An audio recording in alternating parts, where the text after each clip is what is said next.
Welcome to UCL's Beyond Boundaries conference. I'm so pleased to welcome audiences and contributors from all across the world to this exciting 2 weeks of virtual events. At the heart of UCL's vision and mission, as well as our research strategy, is our commitment to achieve real-world impact by finding solutions to the world's most complex problems. Everything we do, including our ways of working, diversity of staff and ideas on our own campus, as well as our work internationally, aims to help the world along a fairer, more sustainable and equitable path. This is ever more crucial and all the more challenging in the light of the coronavirus pandemic, which has brought into stark relief how interdependent our economies, cultures and populations are. Whilst globalization makes us stronger, it also makes us more vulnerable. Now more than ever, we need to come together, and the United Nations Sustainable Development Goals provide a great framework to do just that. UCL is committed to working to deliver the SDGs through research and teaching, as well as through our operations. And as a part of this commitment, UCL Grand Challenges and the Global Engagement Office are delivering this series of seminars, Beyond Boundaries, Realizing the UN Sustainable Development Goals. In a series of sessions between Monday the 19th and Thursday 29th of October, we will explore how we can make progress towards the UN's global targets by 2030, and how our ambitions can go beyond the achievement of the SDGs, looking beyond physical, political and disciplinary boundaries to connect with partners, whether from across our institutions or across the globe. We have already made some progress towards the SDG targets, but we have significant work to do, partnerships to foster and education to provide if we are to address the goals meaningfully by the 2030 deadline. 2020 marks the beginning of a decade of action towards the SDGs, but it's also the year we're facing an unprecedented new challenge, COVID-19. Pandemic preparedness, management, and societal recovery are more urgent and important to address than ever, and will have an enormous impact on the coming decade. UCL has always been a source of expertise in public health, and its researchers are making prominent and diverse contributions in response to the pandemic. This conference, and particularly this first session, will examine what sustainability means in a COVID-19 world and how we might build back better in alignment with the SDGs. I would also like to take this opportunity to highlight the exemplary work led by the late Professor Dame Georgina Mace in support of the environmental SDGs. Georgina was the founding director of UCL's Centre for Biodiversity and Environment Research and was due to participate as a panel member in our closing session. Georgina was an outstanding academic, and she had an in-depth understanding of the crucial importance of ecosystem services to human and planetary health and well-being. We are all deeply saddened by her death and will miss her, and the wisdom and insight she would have brought to our discussions greatly.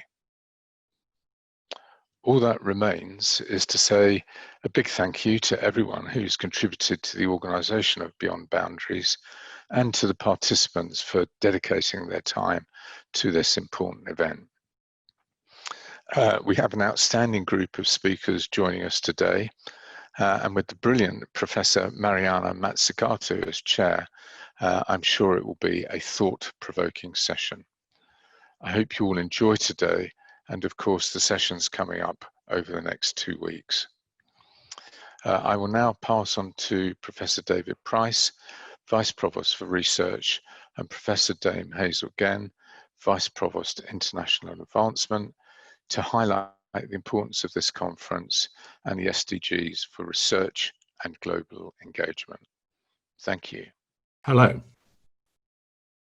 My name is David Price, and it's a pleasure to welcome you all to this conference today. UCL is committed to supporting cross-disciplinary research. We are celebrating 12 years of this work as we have been working on grand challenges since 2008. The SDGs epitomize the challenges which we face in this world. They are complex, they are societal, and they require multidisciplinary inputs. So together at UCL, we've been trying to address these issues, and it's wonderful today to welcome so many UCL colleagues and colleagues from around the world whose expertise exists in this area. It's also a pleasure to be able to thank the generosity of UCL's chairman, Victor Chu, who has provided some support for funding to carry out further research coming out of this conference, and we hope to be able to pick up some of the ideas which are being developed over the next few weeks and take them forward. So I would like to join Michael Arthur in thanking everybody who's involved in this meeting today and the meetings for the rest of the next 2 weeks, and wish the very best to everybody who's involved. And I look forward to hearing about some of the exciting ideas which come forward in the next few days. So thank you very much for your attendance and your contribution. Many thanks to Michael Arthur and David Price for their welcome and introduction. I'm very pleased to welcome contributors and audiences on behalf of UCL's Global Engagement Office to this joint endeavour with UCL's Grand Challenges. UCL's approach to global engagement seeks to bring together the best minds, irrespective of where they're based, to tackle the world's biggest challenges. No one institutional sector can solve these challenges alone, and the SDG framework gives us a common language we can use to talk across academia, government, health, and the private sector, and to work collaboratively. This conference will help us to work beyond boundaries, laying out some practical next steps on how to apply the SDG framework to the academic mission.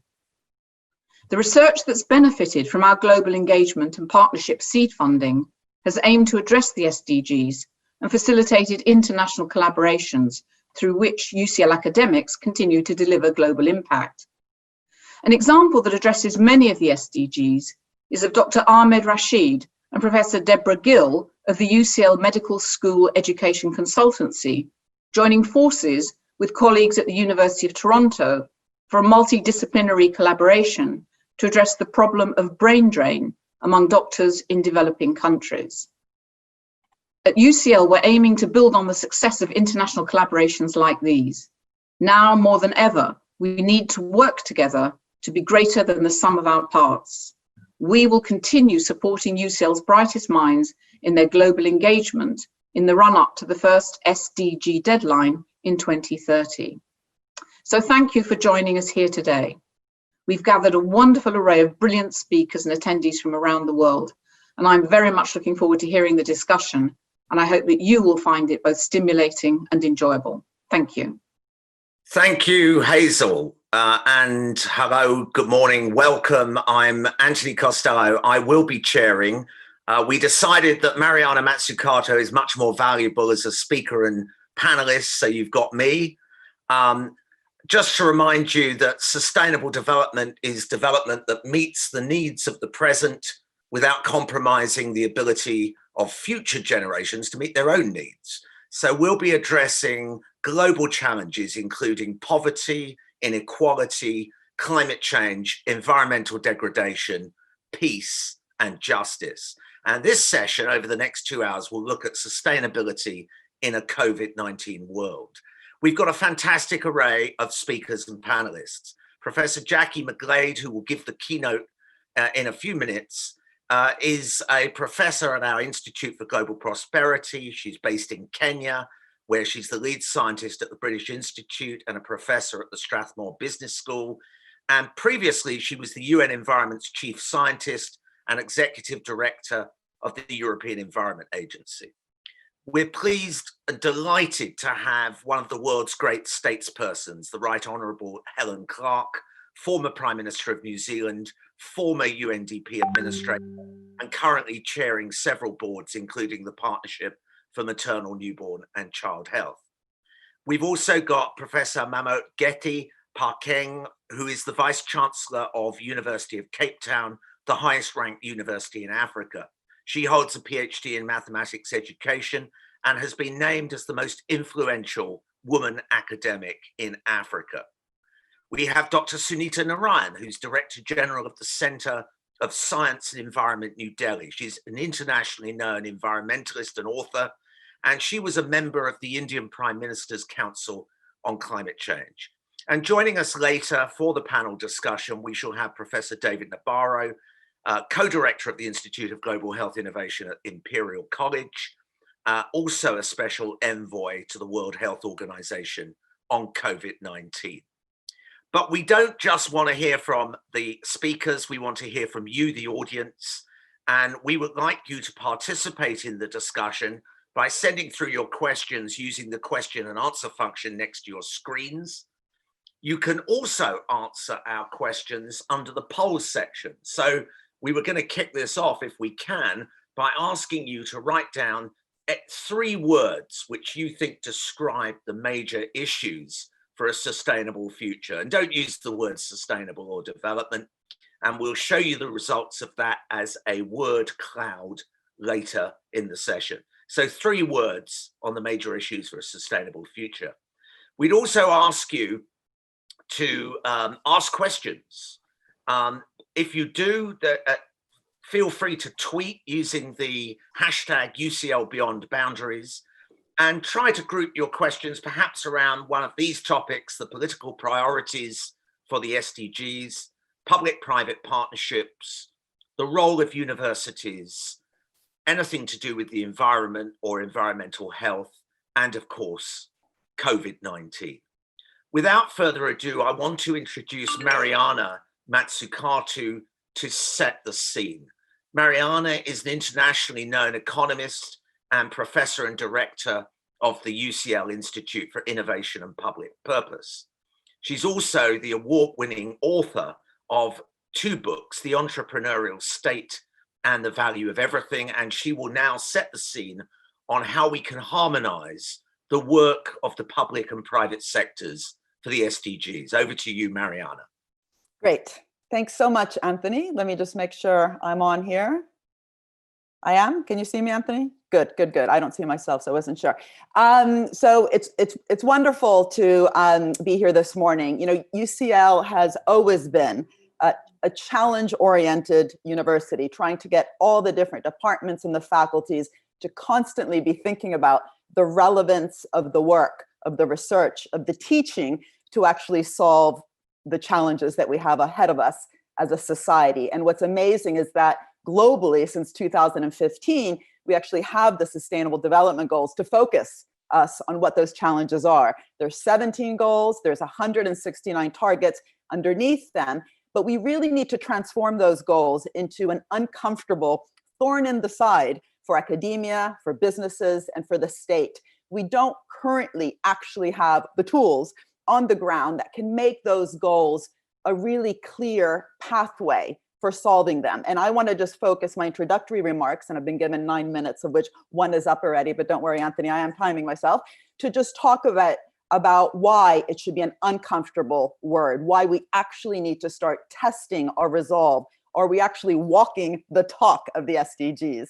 And again, I just must say that UCL is an amazing place to work in, because my own experience since I joined 3 years ago and set up the Institute for Innovation and Public Purpose, which is inside the Bartlett faculty on the built environment, has been, you know, this incredibly inspirational moment where you have doctors in the UCH hospital, you have people looking at energy, you have the economists, you have people looking at state capacity, actually working together to form groups in different domains that bring this interdisciplinary, multidisciplinary thinking to the problems as concrete as knife crime in London, and as large and global as getting the plastic out of the ocean.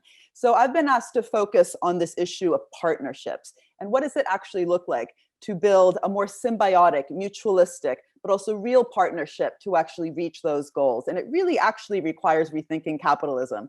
I know that's a big word, but we know that growth for growth's sake doesn't work. The SDGs should really be about redirecting growth. And that issue of directionality is simply something, starkly that needs to change the vocabulary that we use, for example, in the policymaking world, but also more specifically in my world, in the economics framing, which very much informs policymakers worldwide. And that's because, unfortunately, we've gotten in the habit of thinking that the role of policy is just to fix market failures. So you actually have to wait for big problems to arise before you fix them. And actually what the SDGs should be forcing us to think about is, what does it look like to have a market shaping, a market co-creating system where you have public, private, third sector, citizen organizations really working together to form a very different type of economy and different type of market, whether that be around drug innovation, whether that be around how we actually govern our digital platforms, or all sorts of different areas, and surely the energy one and the green transition that is so required. And so that directionality is actually something that the Institute for Innovation and Public Purpose has been trying to implement on the ground globally with different stakeholders around this concept of a mission-oriented approach. So the idea is that you can actually begin with the really inspirational SDGs, but then make them much more concrete. I actually have a old style board here because I'm not going to use PowerPoint, just to show you what I'm talking about. You can begin with an SDG like climate change, but then actually make it much more specific, like getting 100 carbon neutral cities across the region. This is work we did for the European Commission. And then the idea is, how do you actually get all the different sectors, from digital to energy to real estate to AI, et cetera, to actually be working together around a goal? And then on the bottom here, all these different projects. This is about changing, literally redesigning. And I love the word design because we need a design philosophy when we do planning, redesigning the procurement policy, the grants, the loans, all the levers that governments have globally. Every government has a procurement budget to really foster that bottom-up investment, bottom-up innovation, social innovation, organizational innovation, technological innovation to actually reach those goals. And so we've been working with the UK industrial strategy to make it more challenge-oriented around the missions, with Scotland and setting up a new public bank to provide patient, long-term finance to those organizations that are willing to engage with the government around its challenge-oriented policies.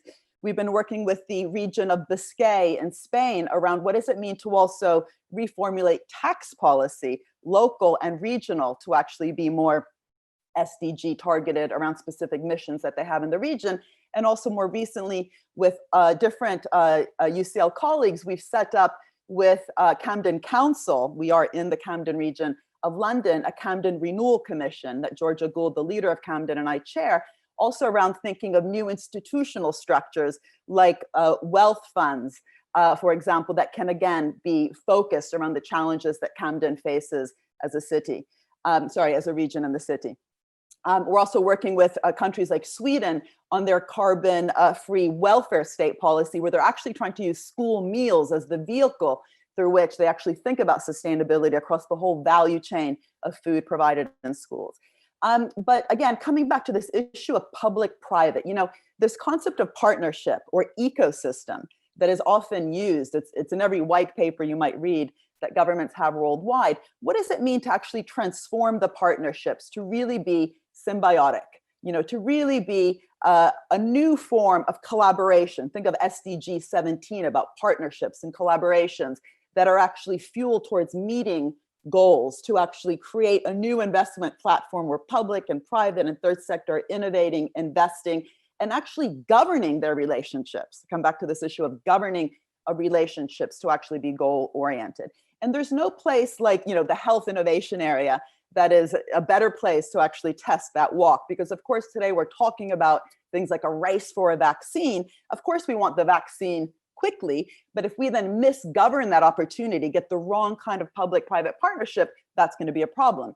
So we've been working across UCL with the World Health Organization, for example, about what does it mean to actually govern the intellectual property rights for the vaccine, so we actually foster collective intelligence and as much learning and sharing of knowledge, as opposed to kind of privatizing each little bit through the patent system, which unfortunately is often abused. You know, patents are often too wide, they're too strong, they're too upstream, causing what William Baumol, a late economist, used to call unproductive entrepreneurship. If we actually want to foster more innovation, we absolutely have to govern our patent system in a better way. But the same thing, of course, with our digital platforms. You know, the digital divide is huge. It always has been, but the COVID period has shown us just how important it is to actually be governing these platforms in such a way, not only to protect privacy, which has always been a big issue, but also to make sure that this technology, which is often the outcome of public funds, right? The internet was actually government funded, is really working for everyone and doesn't cause different silos where only the, you know, very rich tech platforms are making billions today, and yet so many school children and students around the world are not necessarily benefiting from the way that we have actually set up these platforms. But also it's quite curious, you know, in Europe right now, there's a huge recovery scheme similar to the one in the US, $2 trillion, 2 trillion euros here. And for the first time, Europe is actually thinking about conditionalities, you know, making sure that the governments that are going to access these recovery funds are actually investing. It's no longer just about the deficits. They have to invest in climate areas and digitalization areas in order to even unleash their own piece of that recovery fund. So I think that's a really optimistic change.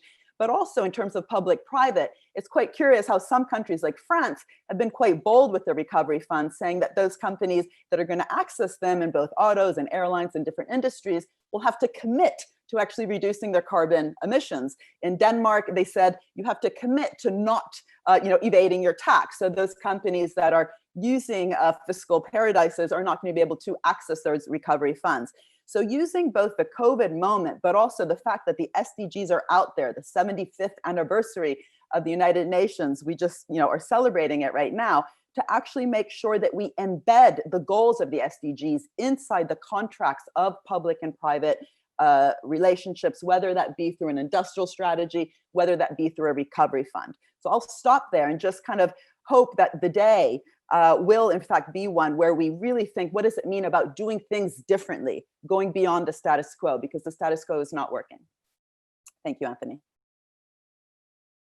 Thank you, Mariana. That was great. And it made me think actually that your point about the mission approach is incredibly important. And in some ways, this mission approach to joining up the public and private sector has been done less well in Western countries, US, UK, several European countries, than it has been done in the East. And I think we can come back to that point during the panel discussion. I hope we'll come up with some of those. I mean, questions. Vietnam and Kerala, for example, are two countries that have also been investing in their state capacity over the last decade, unlike some countries, unfortunately, in the UK that have overly resorted to outsourcing. So we might come back to that later as well. What are the lessons about state capacity that we actually need to rethink in order to be able to govern these systems better? Thank you. Well, look, we'll come back to that. I want to introduce straight away Professor Jacqueline McGlade's keynote presentation on the video, which is called Two Possible Futures, and then our discussion and responses. Over to Jacquie. Welcome everyone to what I think will be a very exciting panel. But I would like to start by really saying with the deepest sadness about the death of a long-standing colleague, Professor Georgina Mace. And I would like to dedicate my talk to her and all the wonderful conversations and work that we did together over the years. And she will be so sadly missed. And much of what I'm going to talk about, in fact, is inspired by her love of nature and biodiversity. And I want to take that into the optimism that I hold for the future. What I see coming out of the COVID conversations and what's happening around the world is that we have two potential futures that we need to look at. One is this idea of build back better, and I think that the back says it all. What we really maybe should be talking about is build forward better. So let's explore where we've come from. Well, many of us have been working from home. In fact, nearly half of us have been effectively either quarantined or staying at home because our companies, our businesses have sent us there. In Silicon Valley, in fact, many companies have said that they're going to permanently allow employees to work at home. But huge swaths of the workforce are unable to work remotely. And experts say that in terms of these developments, it's going to have profound implications, not only for the economy, but for inequality and the future of our cities. So back in April, in the USA, half of all workers were at home full time, and a quarter of them said that they would return voluntarily. So I think people are, of course, increasing their productivity, but it really does depend on where you are in the world. MIT has done a study and talked a lot about having high internet access, mixtures of operations and pro-worker policies. And in those cases, such as Belgium, Canada, Sweden, everything runs forward. But in middle-income countries, China, for example, Nigeria, Brazil, there are far greater difficulties. And in fact, for many of those societies where there are intergenerational families at home, where you're juggling with schools and elderly parents, productivity can definitely take a nosedive. The other thing that we've really come to live with is social distancing and the effect that that is having on human resilience. So although, as I say, there's been tremendous increases in some areas of the economy, it's really stretched many others in terms of their ability to feed their families and take care of each other. So it's asked a fundamental question as we go forward into the Sustainable Development Goals as to how our human resilience has really stepped up. Here's a population, for example, a community in Greenland. Very high levels of adaptation and resilience, used to that social isolation. But within the community, there are very, very tight bonds. And so even in extreme environmental conditions, there's a sense in which resilience is retained because of that close connection, that community connection. As you can see from this slide, we're able, through a semantic technology platform, to look at how emotions and associated topics have actually coalesced. So, for example, if we look at sadness, we can see how it peaks at the announcement of 300,000 deaths. And in fact, all through the pandemic, we've been able to track. And the major differences that we see are, first of all, anticipation, then acceptance, but obviously a lot of grief and fear, and now more and more anger beginning to appear as successive lockdowns emerged through different government policies. So these are important matters, because when we think about surviving COVID, we need to understand exactly what people are thinking about. And here's another sort of take on that. And this is important because we're now able to see how people are reaching out and how globally that the levels of trust and acceptance, particularly in research and in institutions like the World Health Organization, are seen positively. Chief scientists, when they speak, are seen positively. But we can also pick up the amount of fear that comes through when we have misinformation coming out into the social media. So whether people would like to accept it or not, there has been a tremendous upsurge in how evidence and science is being perceived and accepted, and how political manipulations are seen more and more with great, not just fear, but also disrespect in some senses. So these are important things that we can use. And as we go through the COVID, we see successive waves of people going through understanding about the virus itself. But what has been happening more recently is a growing planetary awareness, not only because cities were very quiet for a period and many people remarked on being able to hear birds, animals have come into different spaces, but also the disposal of all of the face masks and the PPE has meant that once again, issues such as the plastics have come back up. And of course, when we look at what's been happening around the world in terms of emissions, then you can see quite clearly on the left-hand side of this slide how air quality has radically changed, or did radically change, from the beginning of the year. And we can see then in February, high concentrations of nitrous oxide and different oxides and emissions to what it looked like in May, where virtually all of the industrial areas were literally closing down and had closed down, and traffic and air pollution had been minimized. Ironically, of course, this coalesces and clashes in a sense with what's happening in other places, and you can see the rhetoric of breath being so important. the idea of air quality. So I can't breathe, although it comes from another aspect of our life and what happened very sadly in the USA. But it's very interesting how all of these resonate across the world, and one builds on another, wearing face masks. And people begin to understand how important the science and the knowledge about our ability to breathe clean air has become such a leitmotif of the COVID pandemic. Now, if we go on, we can see more and more how this is affecting human development. And this is important when we think about Sustainable Development Goals, because rich and poor, the pandemic has really forced us to look at almost every aspect of how we live. And the diagnosis coming out of the UNDP is, of course, that the recovery is potentially really under threat. So we necessarily need to intervene. Now, how can we intervene? What baseline are we working from? If we look at the assessment of where we are in the SDGs, you can see that there's essentially negative progress in many of the issues concerning the planet, whether it's the climate issues, life on land, life below water. We see that there we're not making progress. We have made progress in areas of nutrition and health, but in other parts of the world, we're simply not making the kinds of changes that we need to do quickly enough. So it is fundamentally a key issue as to how we consider that we will emerge out of the COVID.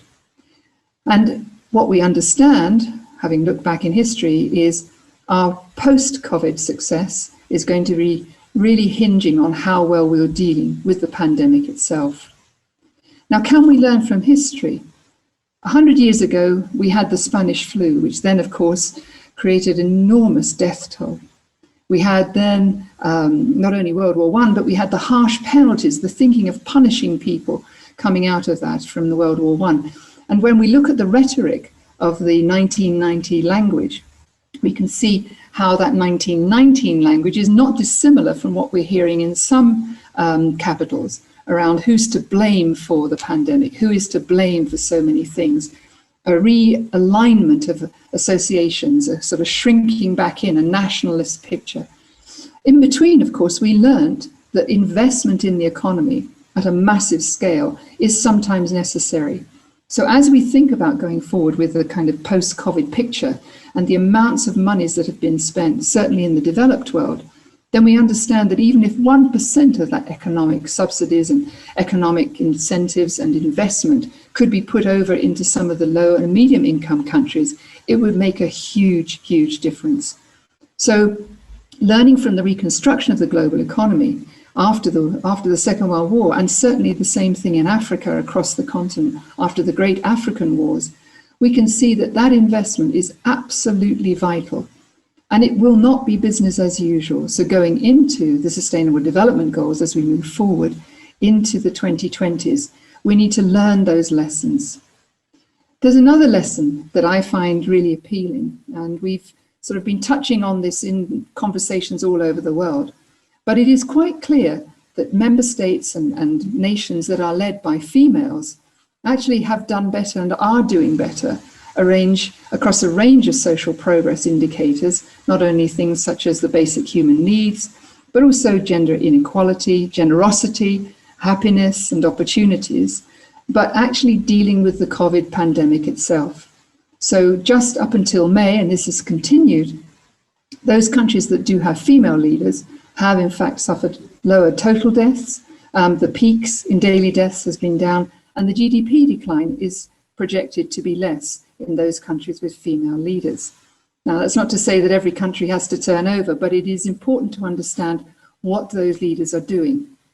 And it's about taking those ideas and cascading the positives, as we call it. So minimizing the damage caused by the pandemic, recovering quickly, using that investment to keep on going. So not stopping the momentum that's been building up, or at least sustaining ourselves, holding on and building further on those positive changes introduced into the healthcare system and the governance systems. Really make sure that we don't lose our foothold in any of the planetary related SDGs. Remember, many of them were actually showing negative progress. But the big lesson that we're learning is how local economies have really stepped up, new partnerships, and sustaining those is going to be vital.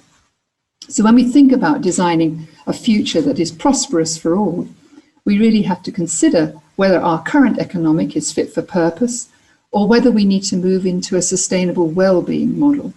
And just I take your attention to, for example, the role of universities, where we need to move more into a multi-level and intergenerational process, sometimes online, sometimes offline. Thinking about trickle-down policies where the idea would have been that the rising tide lifts all boats, but it doesn't seem to. Where a sustainable economy looks at a primary concern where you don't just rely on that, because you can have tides that lift the yachts and swamp the smaller vessels. So the different roles between a sustainable well-being economy, as opposed to the current model, is epitomized in a group of countries that have decided to really strike out on a different path. We have a growing number. As of the beginning of this year, we had 4 or 5 countries. Now we've got 9 or 10 already practicing what it takes to become a well-being economy of governments. So yes, smaller economies, but nevertheless some other larger ones are now showing a great interest. And it's about collaboration, addressing not only the pressing economic, but also the social and environmental challenges, but building new partnerships and cooperation to deliver the Sustainable Development Goals.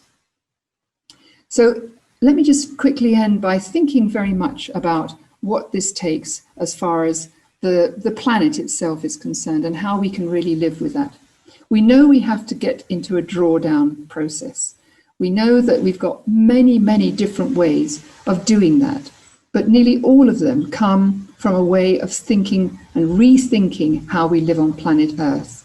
There's a film that I made recently, which builds on an older film called Planet Rethink. And all of these different solutions and ideas have been around for a long time, but now we need to kind of bring them together and make them not only catalyze each other, but to build upon some of the small local initiatives that have taken off. Fundamentally, rethinking how we use our planet's resources. Do we want what's on the left with verdant pastures, a lot of ecosystem services, or are we really going to drive our soils into the ground, literally? And so that we see that less and less of the soil is available, maybe only 100 years of growth left in our soils. We have new ways of doing that. I'm proposing that we extend BECCS from just bioenergy and carbon capture and sequestration to biodiversity and ecosystem services with carbon capture and storage. And then we can touch upon pretty much everything that we think about, whether it's farming, whether it's nutrient management, waste management, how we grow our crops, and what we use our forests for. So using land is critical to our future. We can make these transformations, as you can see. We can go from a picture of an open, almost barren landscape to one which is filled with trees which become vital parts of our economy. We need to decarbonize, of course, our energy supplies and really move from that picture on the left with the sort of multi-lane highways into one which is powered by renewable energy. So yes, of course, off-grid solutions. And that's going to be the solution in many parts of the world where we use our land and we use our surfaces, we refit buildings and so on. But nevertheless, we also need to think of moving into those far off places where we can't necessarily turn away from some of the energy sources. And for that, we have great new solutions. Yes, we have real live problems with how many populations, 40% of the world is looking at energy sources based on bioenergy. We need to get to that last mile, getting effective energy for the poorest. This is the village I live in Kenya. And you can see in the far distance, there are poles which would have wires put on them, but no one can actually afford to buy that energy. And so effectively, we've got people with a lot of cows, and we need to turn that into an effective use for energy in houses, which doesn't actually create indoor pollution. But even in the UK, we've got energy poverty across the grid. And so it's not just a developing country issue. What I see here is huge potential. Working with women, creating them as energy entrepreneurs, we can form small community groups, we can form business groups where we combine a holistic view of taking an idea that, for example, where I am in the Mau forest, looking at the fact that 2 million metric tons of wood is removed from that forest every year, and it's a critical water tower to then turning within a very short period of time, even under COVID conditions, to one where we're growing thousands and thousands of indigenous trees as seedlings to replant and paying for those, but also creating very smart household biogas units, turning away from charcoal from the forest into proper charcoal units where we can make briquettes. And the briquettes can sell into the marketplace. They have very, very little emissions, and they sell and can make 6 to 8 times more what the ladies were making when they just simply went into the forest, and with much less time spent to actually create them. We need energy. We've seen in the COVID, people need to be connected. Mobile phone charging is absolutely apparent wherever you go across the developing world in situations like this. But this has been really the turnkey. Where I am in Kenya and in other places of the world, I laugh sometimes that I've got 5G connectivity and my mobile phone in the Mara works better than some parts of the UK. So mobile phones, platforms, working in these ways is going to be part of our future. It's part of our metric. And that effectively is how we need to think of equipping people going into the future. But it's had a very, very interesting effect because it's brought the knowledge at the interface of where people are living out on the edges, deep in nature, the medicines, for example, that are used traditionally, the medicines in the oceans that are there and are essentially used to keep people who have no money to buy Western medicines and keeping them healthy in these times of not only COVID pandemic, but other things that will affect them. And by opening up our minds to these sort of new medicinal sources, we can see how we harvest and use much more effectively and sustainably some of those natural resources. And it invests and incentivizes people to take care of that natural environment. And so where I see a fantastic opportunity going into the SDGs from the higher education and from universities alike, is that we drive these changes through knowledge. So from research directly into evidence and knowledge, which creates local innovation. And you can see from this sort of array of ideas, how people who, having once had the ideas, explain to them what the problem is, come up with fantastic local solutions, which in the end solve the big global problem. And on the way, create empowerment and a thirst for new knowledge. And I think part of a university's role in the future is to be making these connections much more explicitly. You don't always have to have the most high-end innovation. What you need to have is affordable innovation, but which can still work and perform well. I'll leave you with one final part. What I think the COVID has shown us is that we can't deliver the Sustainable Development Goals without understanding how vital social capital is. I live and part of the Maasai tribe, and how they have survived and are surviving with no tourists is they've just simply gone back to all the social capital that they have already, connecting, networking across generations. But up in the far north, the same thing.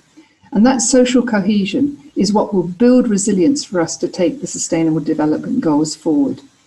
And what I have observed with great, I think, relish is that the Zoom calls, initially thought to potentially be quite an elite platform, are no longer an elite platform. We have communities that are talking from Finland about battery technology to a solar center down in the Rift Valley, from ladies in Benin talking to farmers over in West Africa, people talking about really serious issues as if they were literally in the same room together. And so this enabler, I think, is creating a different way in which universities can operate, not just simply to treat students as a sort of a one arm of their operation, but really to engage in these conversations across the world that will in fact help us deliver the Sustainable Development Goals for real and take the momentum of COVID-19 into the future. So I hope I've given you some ideas about how we can inspire ourselves, but also be inspired by communities and connecting with them and listening to that wisdom and knowledge and making it work for us and answering the questions that genuinely I think the whole world wants to have answered. Do we have a solution for COVID-19? And even if we don't, how are we going to live together better in the future? So thank you very much. And I look forward to the panel discussion going forward. Thank you. Thank you so much, Jacquie, for a wonderful introduction to this subject of Beyond Boundaries. And it's given us a great deal to think about. And if any of you want to watch this video again, it will be online.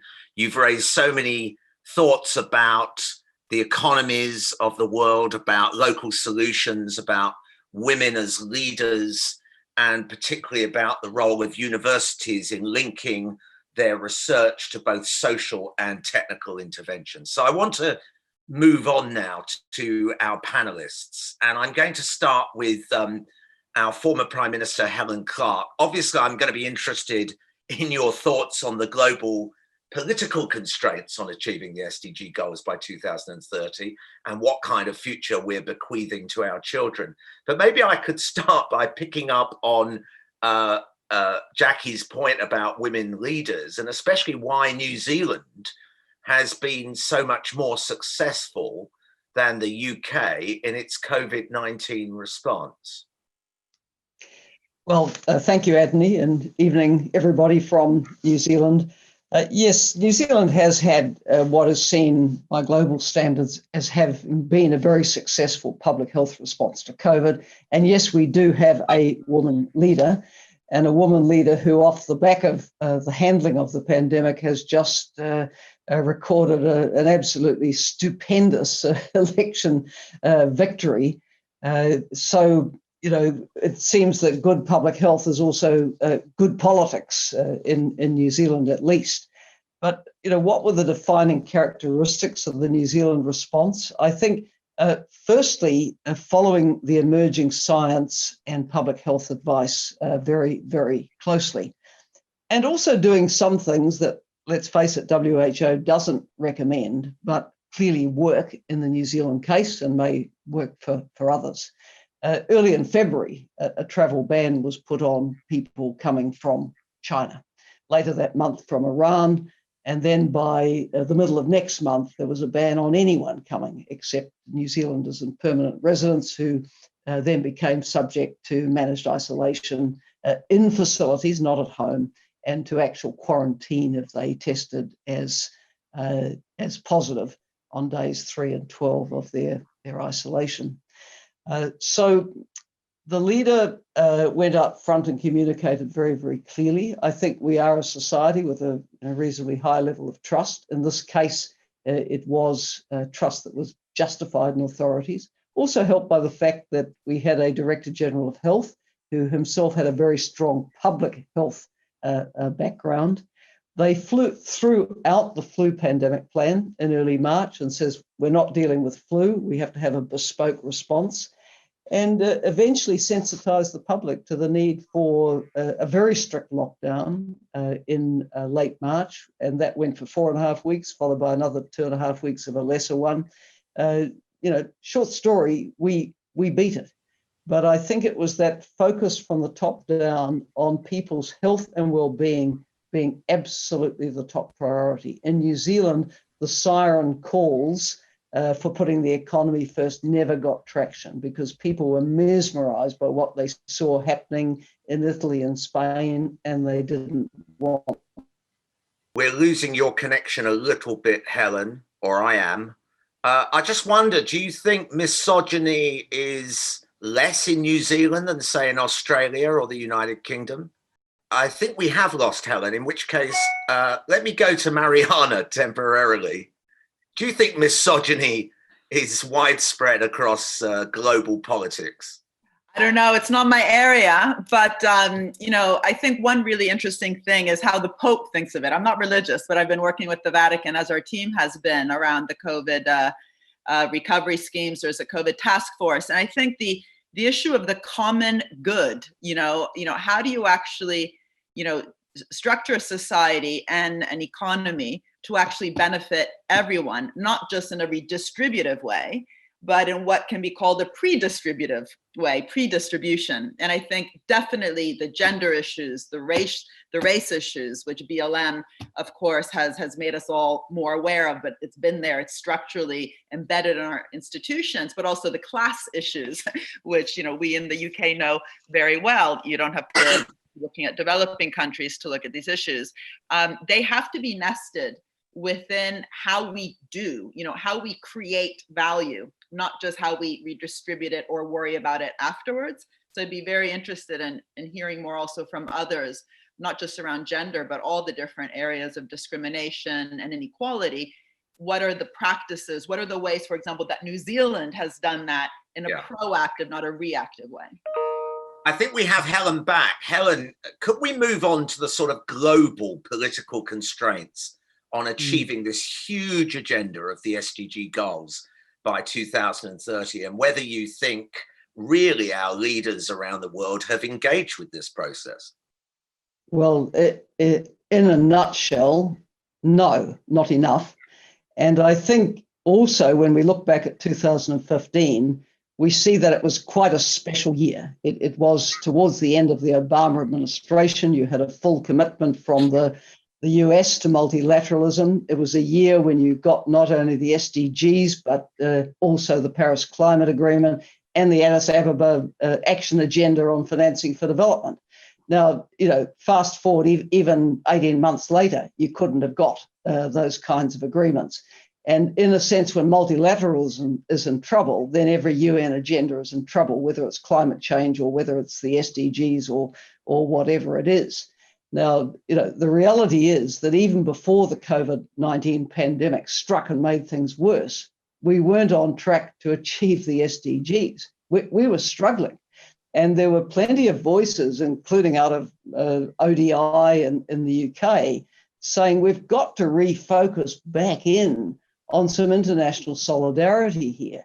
Because while middle income and high income countries are expected to fund their own sustainable development and strategize and plan and have system-wide coherence around it, but for the world's poorest countries, often conflict affected as well, there's a desperate need for international solidarity, and we've seen precious little of it. And what the COVID-19 pandemic has made worse is that every country has suffered with government revenues because economies have faltered. There's a desperate need for much larger sums of money to be going out through the international institutions to stop economies going into free fall and services with them. And we just haven't seen the level of solidarity that we saw at the time of the global financial crisis. So yes, we need leaders to step up big time, dig deep into their wallets from the developed countries and other high-income countries, and make it possible for the poorest countries on earth to help bring their people out of extreme poverty, out of hunger. Every child in school, all the things we believe in, but progress on it is stumbling at the moment. Do you think populism is a temporary phase? We've got populist leaders in many major countries who seem to be opposed to United Nations multilateralism. Do you think we can go back to a UN-led multilateralism, or do you think it's going to be more about regional political blocs around the world, ASEAN, SAARC, European Union and the like, that will lead the way in this? In other words, what's the role of the UN? Well, I think the role of the regional organizations is very, very important. I mean, you take the European Union, not every country in the European Union is a champion of climate action. Let's face it, there are some very coal dependent heavy economies that don't want to do much at all. But because the EU has such a strong push for it, you get action at a region-wide level, not perhaps as great as it could be, because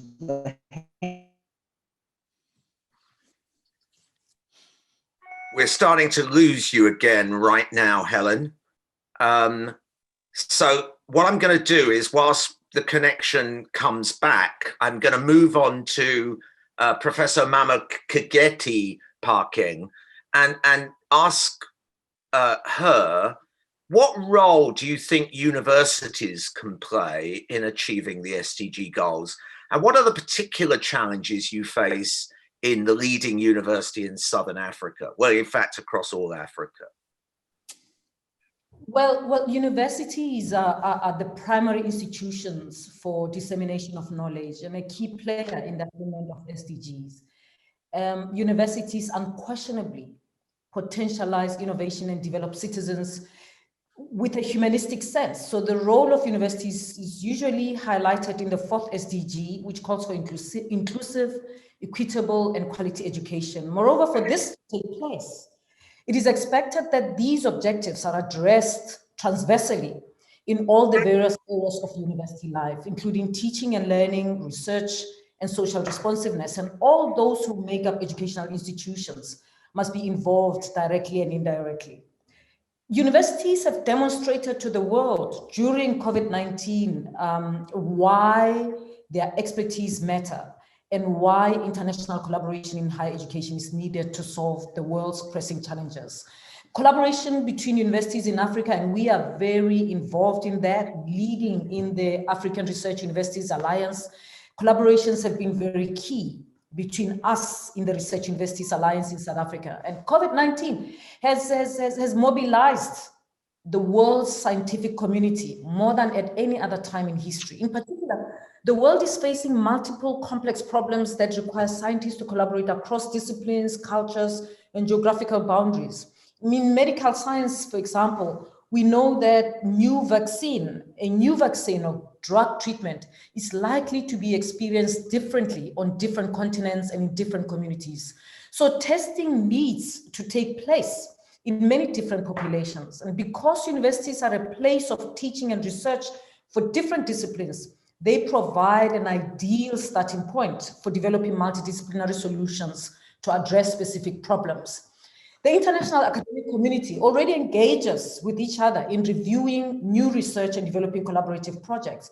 So universities are well placed to provide networking platforms. And universities are incubators for new ideas and their applications. They give opportunity to expand the ways different disciplines interact with the world and with each other. And universities in low and middle income countries, such as our region here in Southern Africa, they in particular open the way for research that is focused on socio-economic issues and on helping low resource communities with socially responsive research and teaching. And collaboration between universities in different parts of the world can therefore help to build knowledge that is global and responsive to needs across different kinds of communities. While universities in stronger economies may provide better resources and equipment, institutions in regions such as Southern Africa can provide contacts with local communities and cultural guidance to help ensure the success of the project.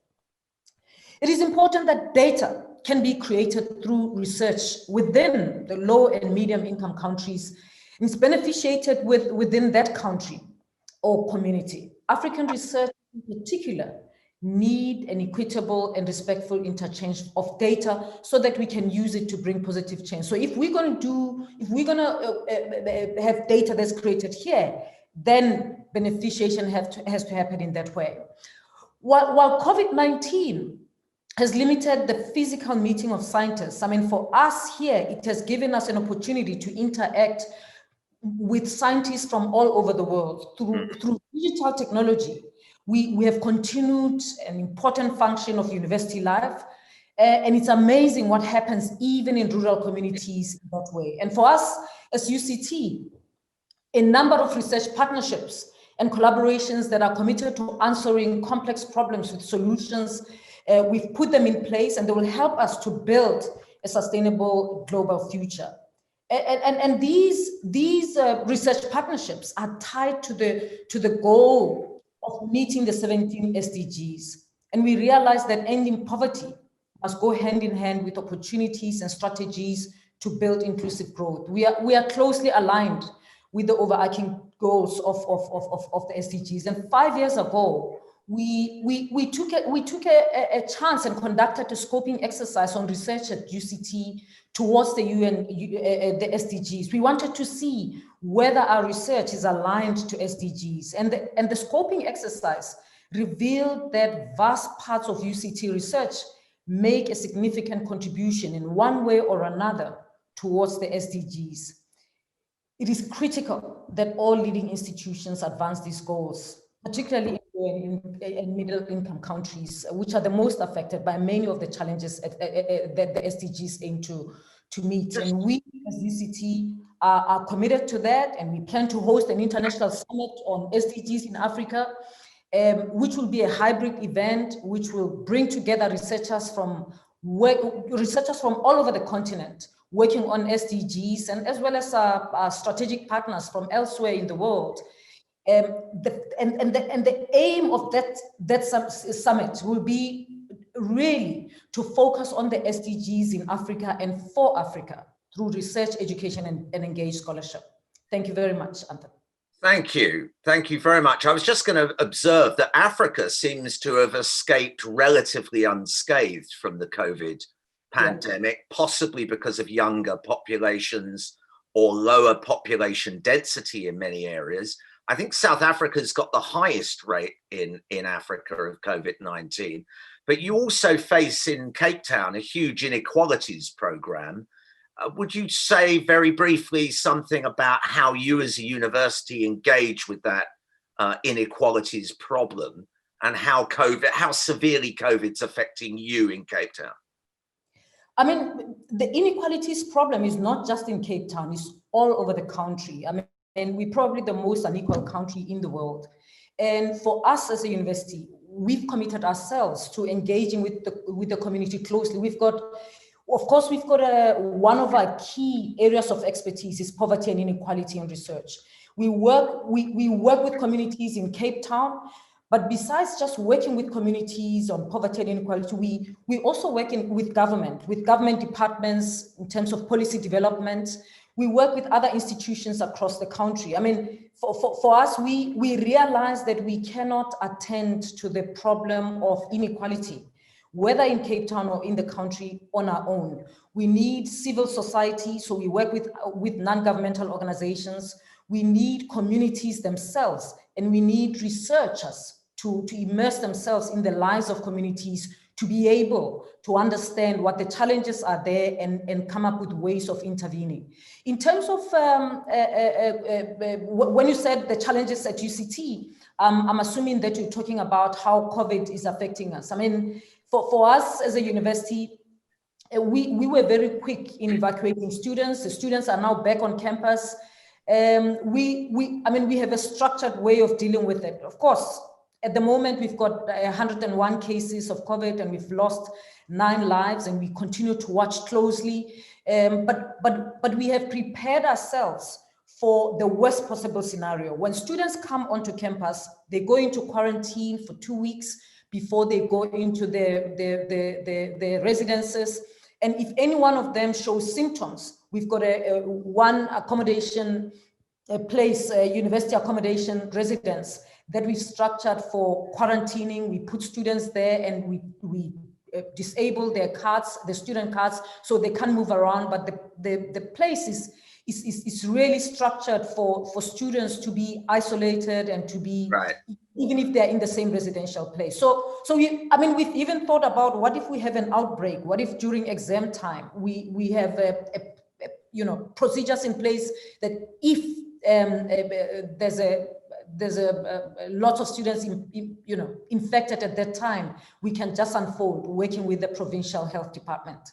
Okay, thank you very much. And we'll come back in the questions to the whole issue of how university research can more effectively feed into policy and policymakers. But I want to move on to Sunita Narain from India, from Delhi. Look, with 1.3+ billion population, India has always faced enormous challenges with both the sustainability crisis and now with COVID-19, because you are a much more population dense country.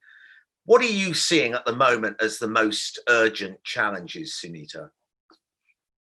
So, Tony, thanks for the question. And I'm also looking at the poll that is running right now. And when I look at it, the crises that we have today, and I think it's not just India, but across the world today. And of course, it's much more acute in our part of the world.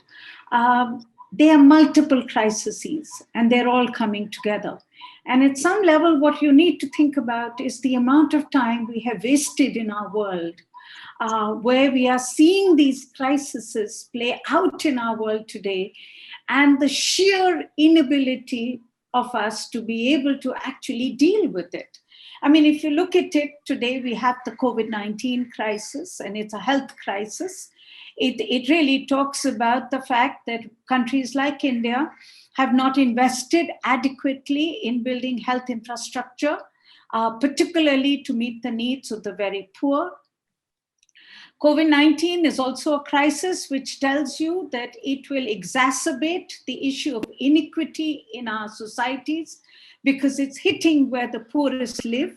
It's hitting where the most congested parts of our cities are, which means that, you know, our inability to supply clean water, good housing to all is what is going to exacerbate the crisis today and coming tomorrow. And it tells us once again the sheer need to relook at the way we do development so that it is affordable for all, and that's why it's sustainable. So in that sense, this COVID-19 has thrown that in our face once again. It's also a crisis which has actually had a double whammy on the lives of the very poor. They are the most vulnerable to infection. They are the ones who've also lost their livelihoods because of lockdown. So the entire effort to say, let's have a lockdown to deal with the virus, the people who are most impacted are the people who work in the informal sector, the people who are dependent on daily wage. And remember, our countries don't have the kind of financial heft that they can put in money into the bank account of everybody and say, okay, stay home, but we are putting in money because we have it. We can't. So you're seeing economic distress on one hand, on the other hand, you're seeing a health crisis. Now, all this comes together with the issue also of climate change.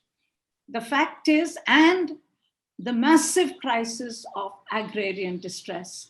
The fact is, climate change is happening in our world. Just yesterday, day before, we've had the worst possible rain in Hyderabad.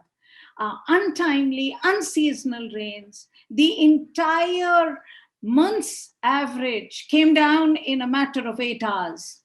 It's brought the city to its knees. It's meant loss of livelihoods, and that's what we've seen across again and again. Extreme rain events, extreme weather events, which are disrupting lives, again taking away livelihoods and lives from the very poorest. So these conflicts are coming together, and that's what we need to understand, and therefore relook at what do we do. And that's where I think what Mariana talked about, I want to touch upon that, because that's really something that we are beginning to see that happen in our world. And I see it as an opportunity as well for us to say, how do we move ahead? The fact is, when we've seen the COVID crisis, one of the biggest issues that we've seen in India is what we've called the distress of the migrants. Migration. You know, as environmentalists, as climate advocates, we've been talking about migration and the fact that people are being pushed out of their homes, and they're going to lead to increasing migration. And that was a highly inconvenient, politically charged debate in many parts of the world. But with COVID-19, we saw a return of the migrant going back because of the loss of livelihood in the cities, in the urban areas where they were getting, in the industrial areas where they were living. Now, here is an opportunity where, as the migrants have gone back, to reinvest in building rural resilience, to building resilience back again where people live so that they do not have to leave. And that's an opportunity to be able to fix a very large part of the crisis we have today, which is the crisis of poverty, the crisis of livelihoods, of employment, and of land, and of water. And that whole ecological regeneration combined with economic well-being of very large numbers of people is an opportunity to reinvest. And this becomes really important for us, because if you look at it, one of the key reasons, and this came out so clearly, during COVID is that, you know, people left because they were also living in such wretched conditions. Labor conditions were poor, environmental conditions were poor, where they were working in cities. And that's also because, you know, the entire global economic model has been built on discounting the cost of labor, the cost of environment. You discount the cost of environment, you discount the cost of labor, and goods become cheaper to produce. That's how China, that's how India, and as we crack down on legal estates, they move to the illegal estates. You want to have cheaper production. Now, for the first time in India, and this is interesting, first time in India, there is a talk about how labor needs to be paid better rates because they need to be brought back to the cities to work. They need to be given better housing. They need better healthcare. And so you're actually thinking about how you can improve conditions. Now, this will increase the cost of production. And if as environmentalists, we put pressure to say we do not want to discount the cost of environment, it means higher cost of production. That possibly means for the first time we can talk about consumption. For the first time we can talk about the fact that we can reduce consumption because the world can't afford this level of consumption. And that's the key relationship with climate change. So the whole renewal, the change of the economic model, perhaps, and that's where we are. I mean, I sound very naive when I say this, but I really feel, Tony, we're at a crossroad today. And the question is, what road are we going to choose? And if COVID, the scale of COVID cannot tell us that the scale of disruption that is before us, then I'm not sure that humankind will ever learn. Sunita, thank you so much. You've raised so many issues. We'll come back to what you're describing almost as the crisis of capitalism. And I may put that question to Helen Clark. But first, I want to go to David Nabarro. David, we introduced you earlier. You may want to unmute yourself. You are the special envoy for WHO. How do you see this pandemic looking into the future? We know what's happened over the last 8 months, 10 months actually, almost. Where do you see the pandemic going, and what are the biggest challenges right now from a WHO perspective?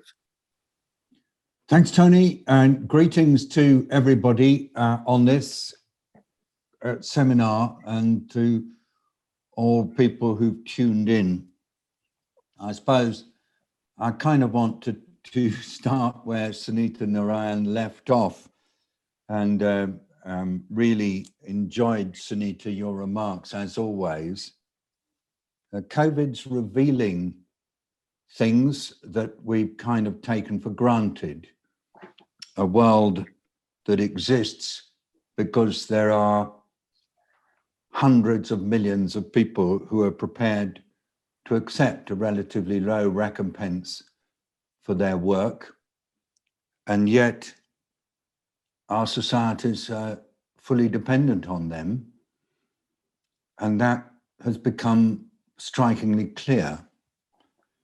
I presume that there will be more and more conversations about these realities in the coming months and years, because if we look at what this virus is doing, it is actually really hitting poor people, poor communities, poor locations really hard. And you see that rather acutely in India.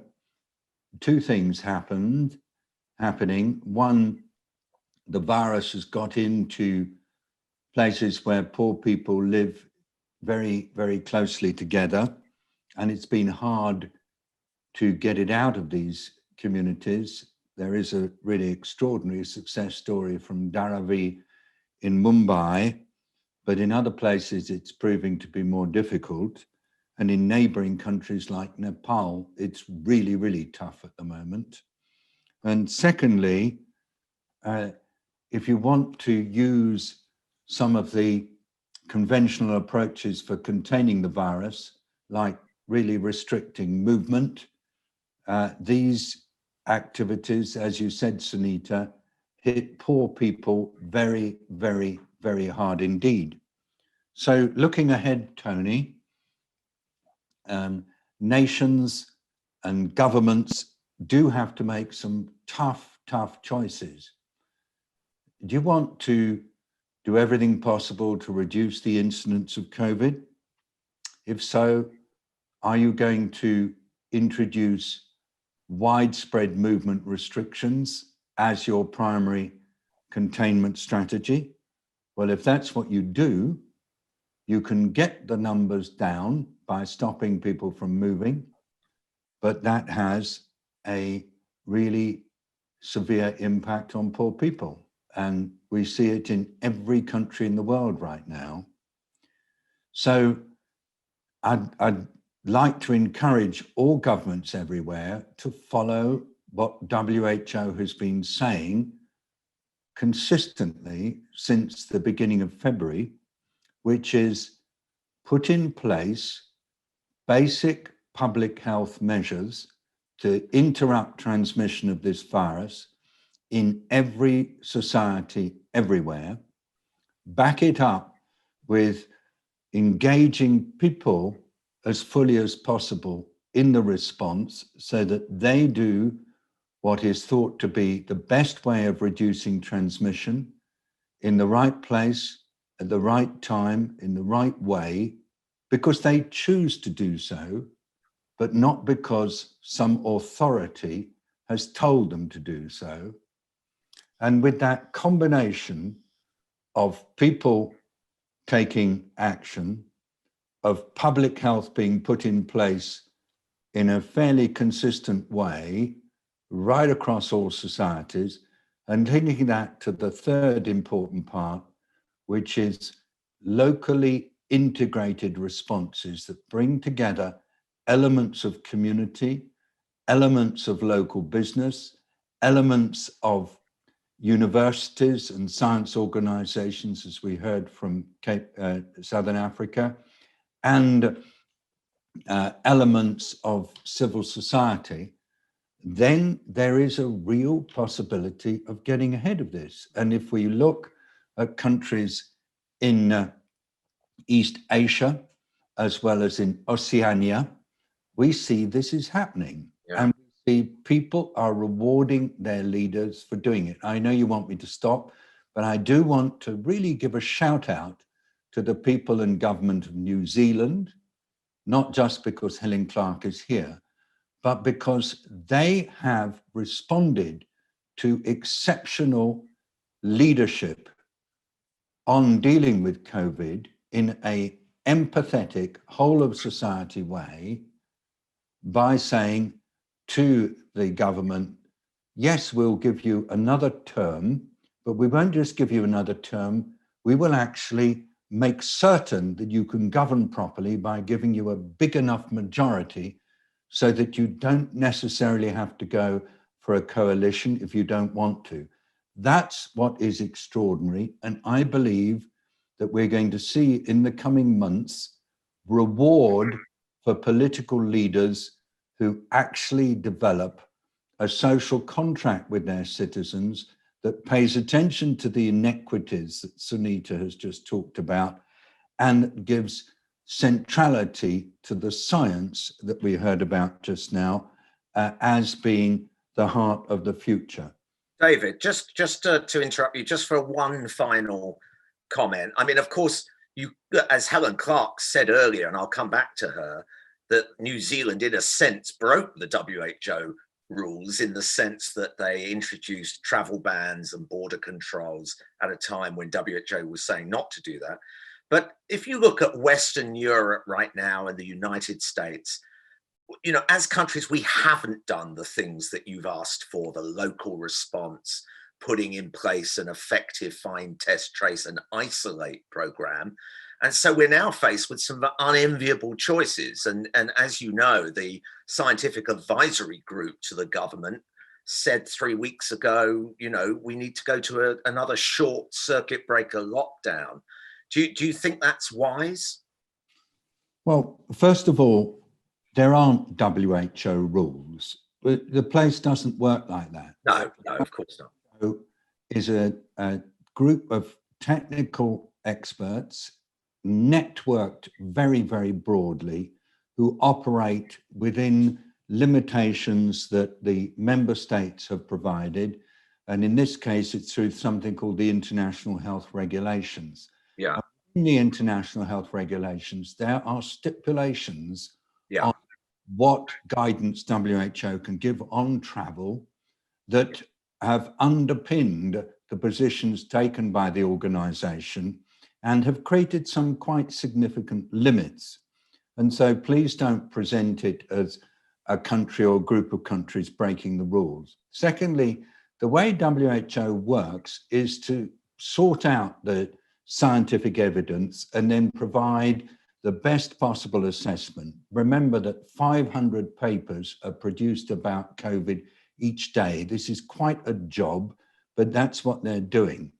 And so I do agree that more and more we're realizing that restricting movement has to be a part of dealing with COVID, and the nature of the movement restrictions depends very much on what the risks are.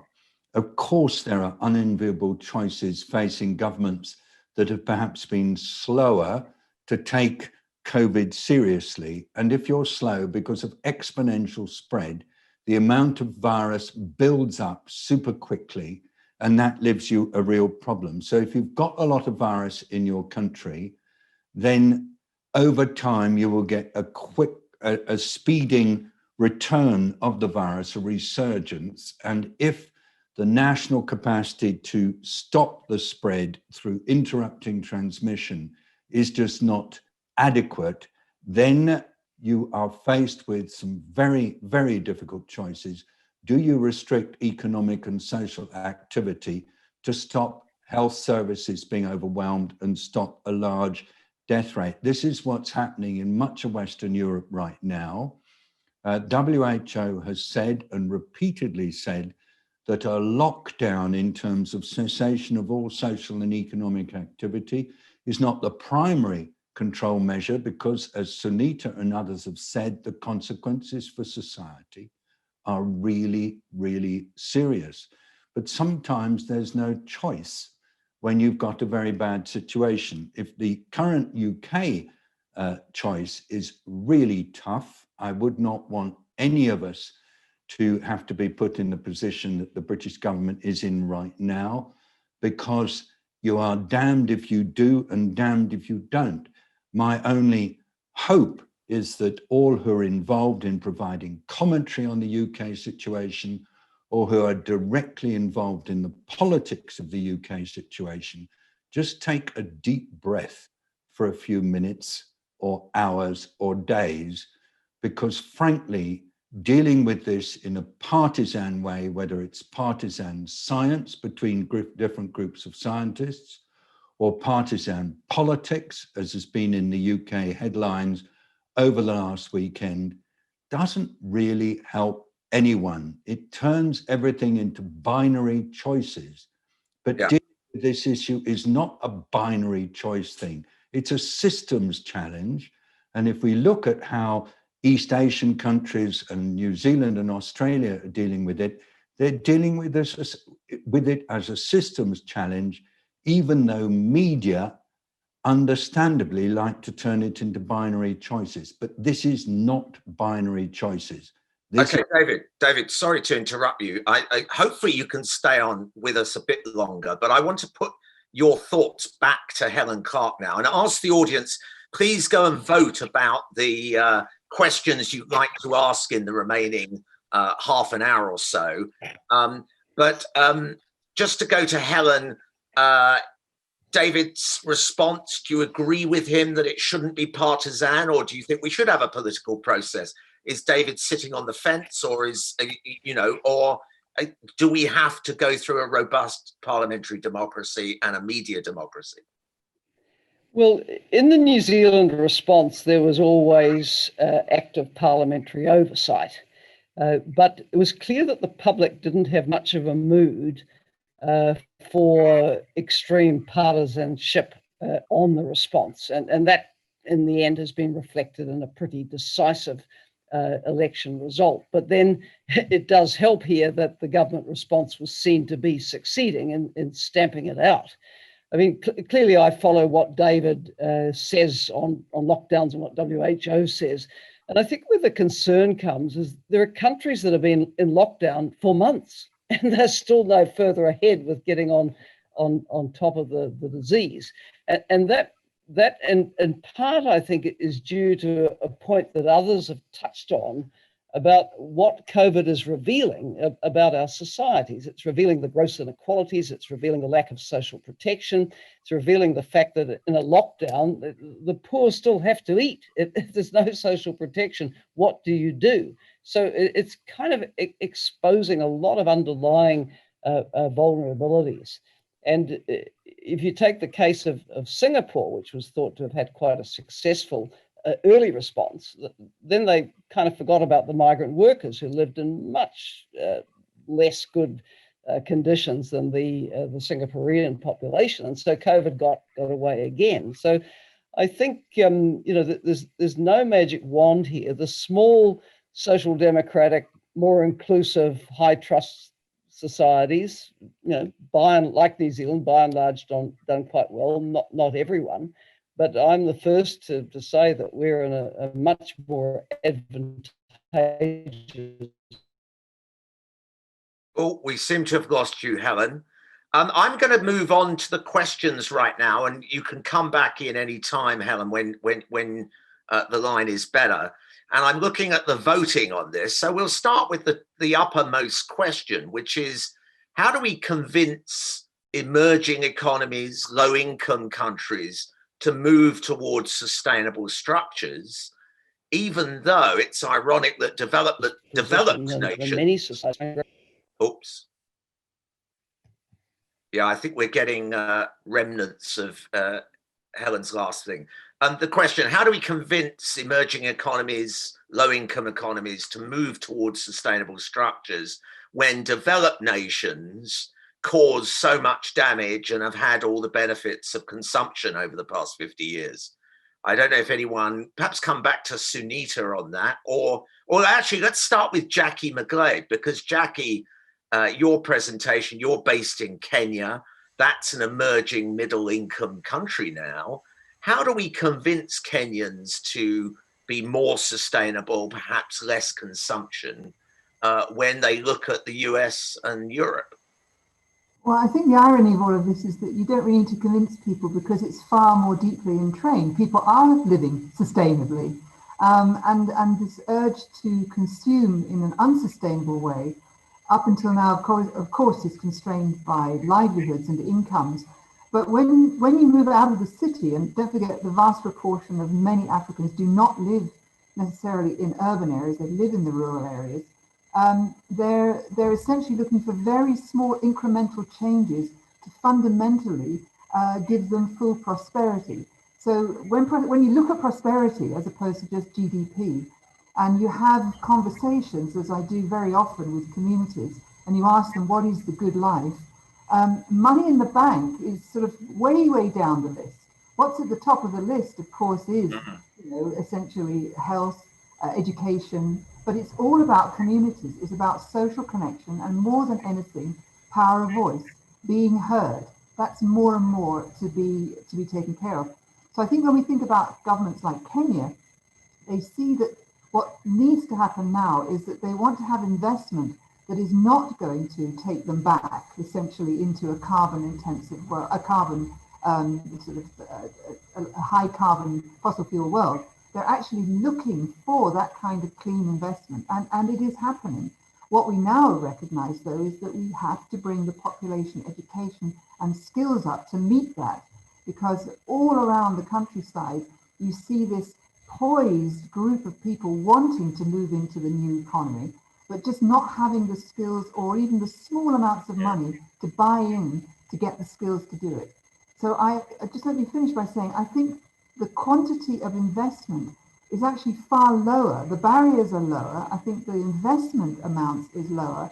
And it's more about how do you match that investment, the impact investment at the right scale that's really going to make the difference in Africa. And universities need to play a role in that, I think. Yeah.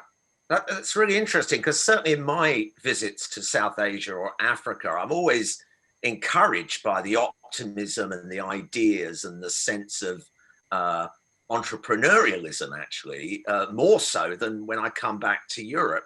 So in a sense, the question then back to the wealthy countries of the world, or the richer ones, there's a question here: how can we get people excited about a sustainable future, a sharing social future rather than an individualistic consumptive future? And the question, it says, we always hear about what we'll give up: air travel, meat, and so on. What do we stand to gain? And that was a point that I wondered about from the lockdown. For example, in India, Sunita, you know, in the lockdown, you suddenly could see the horizon in Delhi. You could see the blue sky. In Nepal, you could see the Himalayas for the first time. And now, of course, it's going back to where it was before, a cloud of pollution. Do you think the middle classes have learned from that experience, Sunita? So Tony, I think the middle classes all over the world are highly selfish, and that's not very different in India. So yes, we saw blue skies and we heard the birds, and we were thrilled to see the fact and to know that we could breathe clean air. And I think that's a great value. And it's amazing that we could actually feel the difference. But remember, Tony, that came with such a huge hardship. The lockdown is not the way for sustainable growth. So I think it's very important for us, even as environmentalists, when we were talking about the blue skies, we reiterated again and again that this is not a sustainable way to think about blue skies. But what it does tell us is the way ahead. And the way ahead clearly is that, why did we get blue skies during the lockdown? Because the cars were off the road and the factories were shut. I mean, that was the big, there was no sources of combustion that were happening. Now, cleaning up, therefore, the sources of combustion is the way to go. And making sure that we can have mobility without private transport is the way to go. And so I think lockdown and the ability to understand the causes of blue skies would give us much more focus on how to move ahead. But these are tough issues. And I do want to I agree completely with Jacquie that I think from our part of the world, we understand sustainability, and we don't need to be told about sustainability, but the choices are tough ones. And today we are talking about the ban on coal across this region because of local air pollution. We've already banned coal in the city of Delhi because of pollution reasons. We need to make sure that we can actually move vehicles to public transport. And the worst thing that COVID has done, and I think as an environmentalist, one of the worst things that COVID has done is actually to push people into private transport. Yeah. Because public transport today has become one of those points where people are wary of. It's made much higher use of plastic, which is then leading to a solid waste problem, which then leads to a problem of burning. So, it's a complicated situation today, but I think, you had this discussion earlier with Helen and others about the politicization of the agenda. I can say to you in India, I think it's important for us to keep this discussion at the level of cooperation and not to allow it to deteriorate into a bipartisan issue. Yeah. How, Mariana, and then perhaps Helen, how can we rethink a cooperative capitalism or the end of capitalism and replace it with something else? What is that realistic, Mariana? I mean, if it's okay, I just wanted to go back to your other question and relate it to this one, which is, this shouldn't be seen just as what not to do. As important as it is to replace, private transport with public transport, it has to be seen as a new way to reimagine how we actually want to live and bring as many different voices to the table, including, by the way, the voices of labor, right? I mean, the whole concept of the just transition I find sometimes problematic because it assumes that someone's defining the transition, you know, the experts like us and business leaders and policy makers, and then the trade unions have to just kind of think, oh, wait, hold on, make sure you're investing in all the people that along the way might be losing their jobs. That's an important point, but the real question is also those voices should be at the table ex ante, not just ex post, defining that transition and having, you know, citizen assemblies and other forms of new fora to bring those different stakeholders to the table in that pre-distribution, not just redistribution kind of way that I mentioned before. But, you know, in terms of innovation, and that's sort of my area, the economics of innovation, we know that first movers, you know, benefit a lot. And so those countries that are really investing in, you know, greening their whole, you know, manufacturing base, including steel production that can be dirty or clean, right? This isn't just about the kind of sexier parts of the economy. That's an opportunity for investment, for innovation. That itself creates jobs. When we worked with different countries around their mobility strategies and tried to make that, again, a challenge-oriented way to think of the industrial strategy. So instead of just thinking of a list of sectors, think of problems like the future of mobility and get all your different sectors, not just transport, to invest towards that. Part of that was, again, about bringing different voices to the table around, say, disability. So if you're going to have a public transport system that we were just talking about that's also 100% accessible by, you know, everyone, that's going to require lots of innovation, investment, new skills, new jobs that create new services and goods for those who are, you know, disabled. So I do think that, you know, that kind of more positive and proactive reimagination of all the different areas, again, those 169 targets beneath the SDGs can be made, you know, kind of moonshots that require lots of different sectors to be innovating.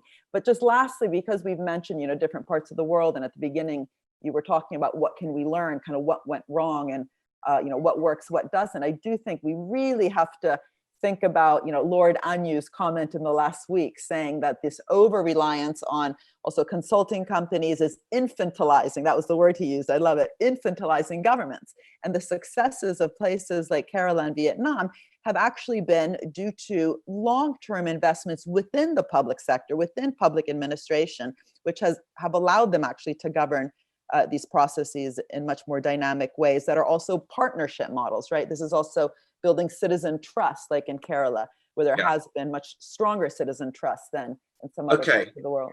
Thanks, Mariana. I'll move this question over to Helen about how we can restructure to a more cooperative capitalism, or a different form of cooperative economy that is actually going to achieve sustainable development, which worries me because, you know, one of the questions we put up is about a carbon market, you know, for emissions, carbon pricing.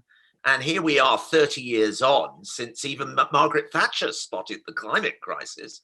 And we only have 13% of all carbon emissions under any kind of pricing agreement internationally. It strikes me that we're just completely missing the point here. I must apologise for the unstable internet connection. I'm not in a major centre, but I'll do my best to answer before I cut out again. Look, there's a lot of talk, isn't there? Oh dear. I think we're still freezing, Helen. So let me go to Professor Phakeng. And I know you're not an economist, but you must have observations about what's going on in South Africa. You have a new president, you have a new regime, but they must be wrestling. Global business community will get we're losing you, Helen, I'm afraid. Are you back on? I'm back on. Okay, yeah. Carry on then. Right. You know, the big reset that's advocated by the World Economic Forum, I'm inclined to embrace, because they do talk to and engage with corporations around the world. And if we could encourage those corporations and business in general to be supportive of the SDG agenda, it is a revolutionary agenda in asking business to think of more than profit and to think of how it treats its workers, decent wages, its impact on the environment, the extent to which it is a good citizen in social and environmental terms. So it's not that we lack an agenda or prospectus for what this world could be like. I think the SDGs set that out. But the key thing is the leadership now from governments, from corporates, from academia from across the board to actually make something happen. What about the argument that actually much of our industry is now, you know, being taken over by huge monopolies who control the data economy, the Amazons, the Apples, the Facebooks, and they're extracting all the surplus, if you like, and the usual economies that are going to benefit a lot of people and in employment are being severely damaged. And of course, COVID is going to exacerbate that. Is this just creating a new imbalance in the world economy that in a sense, only government regulation is going to address? Or can you see a way around with voluntary businesses coming together and agreeing to self-regulate?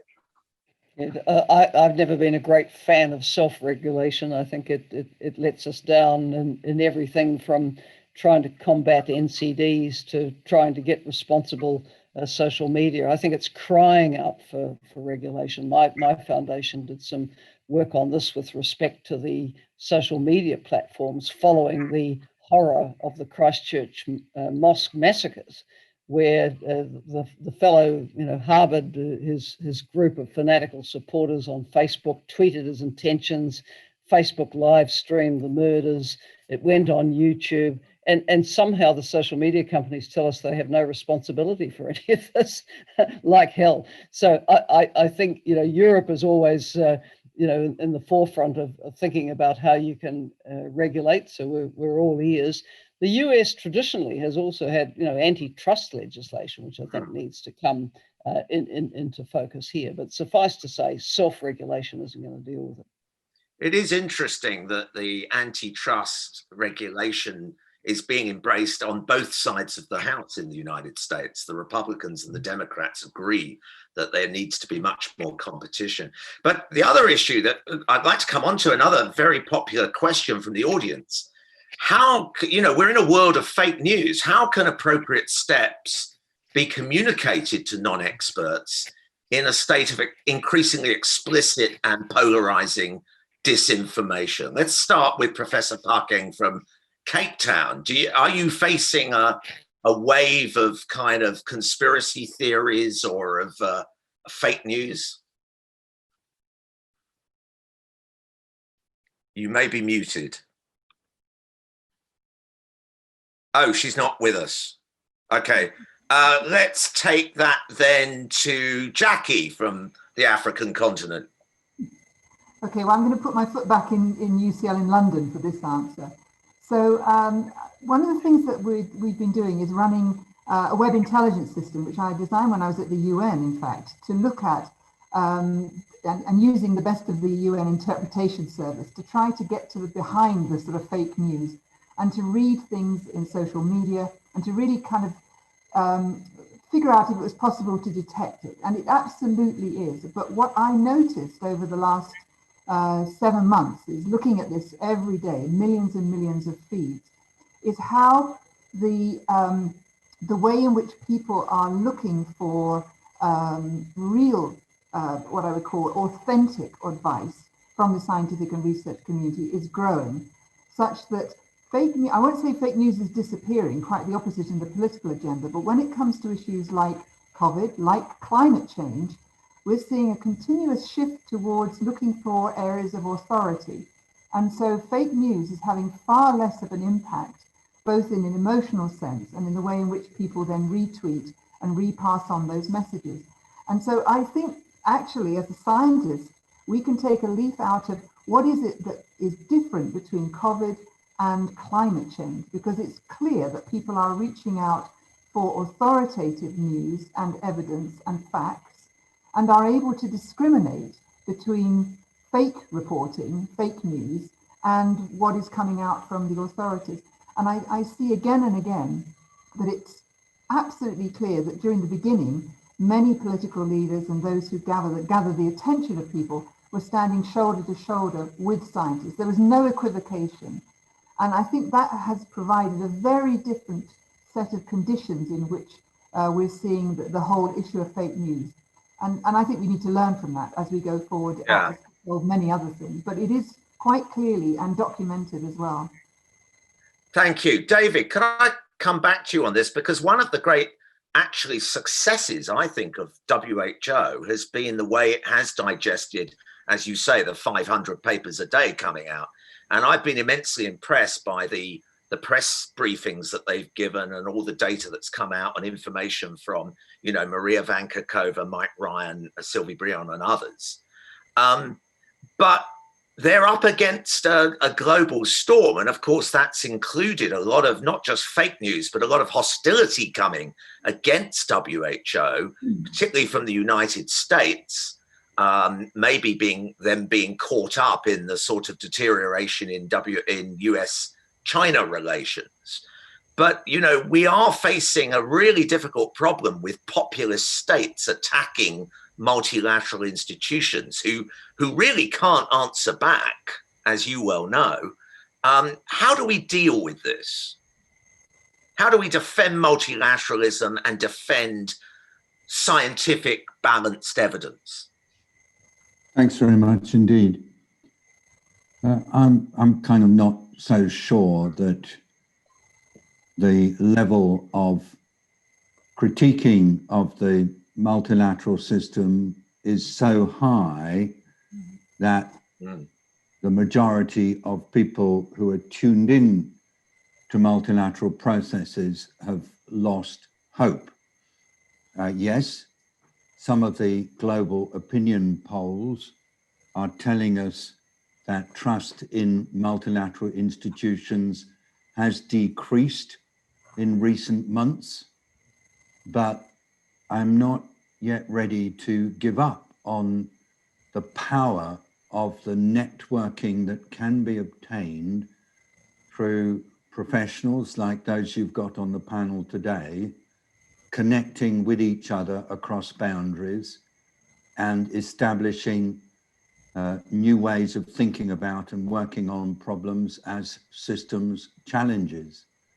If we always turn the complex issues that humanity has to deal with into polarized sort of either or choices between extremes, then no doubt we will end up in a state of frustration because we just don't believe that what's being done is right. And then that frustration becomes anger, and that anger leads to some degree of breakdown in the social contract between people and groups of people, between nations, and also between different authorities in the public. But I don't personally, Tony, I just don't believe that is the prevalent situation. In my engagement with networks of younger people, I don't get the sense that they are wanting to turn every issue into a binary choice. And if one listens to people, often quite poor people, dealing with tricky situations, they certainly don't turn them into binary choices. They take account of the multiplicity of issues that are going on in their lives. It's when, I mean, we pander to this, what you've referred to, not my language, as populist instinct, by making everything binary, dealing with two extremes. And you and I and everybody else who is involved in trying to present scientific method to people as a way of advancing how we function in society would, I think, do well to avoid even the kind of questioning you do just now, where you try to offer us binary choices and say, react to this panel. I would want to put it back to you and say, come on, Tony, it's not binary. Life is complex. There are multiple variables being dealt with by every human being. And the quicker we can actually bring that into the prevailing discourse that takes place in public moments like this, the better it will be for the future. Okay. David, sorry to interrupt, but we're running short of time, and we did start late, so I'm going to say we've got 6 minutes left. I'm going to ask the back team to just show some of the results of the polls that people went to very quickly. And then I'm going to ask each member of the panel to come up in 30 seconds with one thing that they would particularly like to see emphasized if we're going to achieve our 2030 SDG goals. One thing that you're passionate about, that you think we should be emphasizing and that universities should take note of. But can we see the polls, or is that difficult? I'm not seeing them on my screen right now. I am looking at Slido. Okay, well, whilst we're waiting for those to come up, because I think it can run in parallel, let's come back. Let's start with Sunita. Sunita, what would you do? One thing that you're passionate about that you think is really important to achieve the SDG 2030 goals? Strengthen democracy. That was very succinct.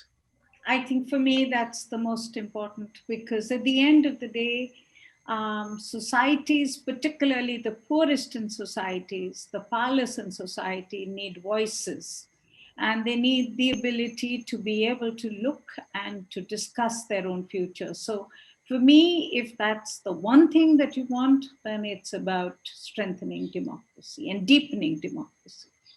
Yeah, thank you. There's a lot of substance to that answer, and I really like it. Thank you very much, Sunita. Let's go to Mariana. I would argue that we need to render more normal, almost boring, the SDGs, embed them in everything. Don't let them just become this sort of little, pot of thinking on the side of what we do in the everyday. And that's what I meant about embedding it in the everyday procurement, grants, loans, the relationship. So I guess the big thing is make it the everyday way of doing things, but also bring in conditionalities that I was talking about before in terms of really rethinking the public-private partnership so that it's less just about kind of a trendy talk, but much more conditional about getting a relationship that builds a truly inclusive and sustainable future. But that needs to go into the contracts of how we access grants, loans, et cetera. Thank you very much. Jacquie. I'd like to have a go at some of the research. Building on what Sunita said, I think that we should challenge the whole of the research community to map out what the sustainable development goals look like locally, so that we can live well within local planetary boundaries, everybody, equitably. Lovely, thank you. Everyone's being very concise. David, you've said we need to think less binary. Anything else that you would suggest as a positive solution? I know you're passionate about food and nutrition. Is there one thing that we should be doing above all else? I would like to encourage dialogues that bring everyone together using interdisciplinary thinking that's people-centered, because I can't see any other way of working through complexity except engaging all. Lovely, thank you. And I think we've lost Professor Phakeng. So I'm going to go for the final word. And you've got more than 30 seconds because everyone obeyed my orders, to Helen Clark. Well, perhaps I could comment on the role of the universities, building on what David and others have said, because I think the universities are uniquely placed to support the cross-disciplinary research and thinking which could make SDG progress possible. I'd also say to universities, use your voice. You're respected in your societies and communities. We need to hear from you on the cutting edge thinking of the day on how to build a better world. Could I make one comment on what Helen's just said? Yes, please go ahead, David. I really like what Helen said. Science is not about providing answers. Science is about asking questions and testing truths and finding them wanting. And so perhaps as science is being looked at as a potential source of guidance for the future, we should be valuing that questioning and testing aspect of being scientists rather than presenting science as the provider of answers and truth. David, thank you very much for that. We're almost at time. There is, I think, going to be a final poll of the audience where you're asked to share one thing you think is the most important for building forward, to use the phrase, in a COVID-19 world. And we'll try and put up on the website, if you haven't seen them, the poll results and how you answered many of the questions that were provoked today. Remember, this is the first session in a 2-week conference. Everybody can register for this. You can do it via Eventbrite or visiting our website to show you the links. But I'd like to thank enormously every speaker here, to Jacquie, to Mariana, to Professor Phakeng, to David, to Sunita, and of course, huge thanks to Helen joining us from New Zealand late in the day. Thank you for everything, and please do join us for the rest of this 2-week conference, because we're addressing some of the most important issues for all universities on how we can get research into policy, get policy into action, to give people voices, and to not just live in a binary world of shouting at one another and fake news. Thank you very much for attending, and hope to see you again tomorrow.